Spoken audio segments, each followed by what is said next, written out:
আসসালামু আলাইকুম ওরহমতুল্লাহি ওবরকাতু। সম্মানিত প্রিয় দর্শকবৃন্দ, আজকে আপনাদের সামনে আলোচনা করব পবিত্র মাহে রমজানের রোজার কিভাবে নিয়ত করবেন এবং কিভাবে সবচাইতে সহজ পদ্ধতিতে রোজা নিয়ত করা যায় সে বিষয়ে আলোচনা করব।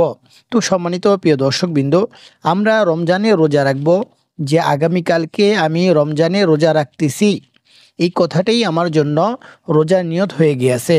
এরপরও আমরা যারা আরবিতে নিয়ত করে থাকি, যেমন নাওয়াইতু আন আসুম্মা গদান মিন শাহরি রমাদান আল মুবারক ফারদান লাকা ইয়া আল্লাহ ফাতাকাব্বাল মিন্নি ইন্নাকা আনতাস সামিউল আলিম।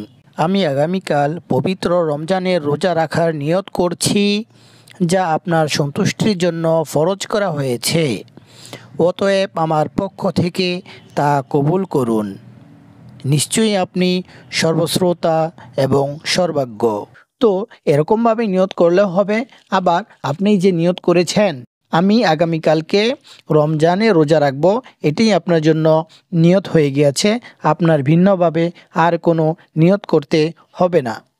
আল্লাহ রাব্বুল আলামিন আমাদের সকলকে এই মাসালাটিকে সুন্দরভাবে বুঝে আমল করার তৌফিক দান করুন। আমিন।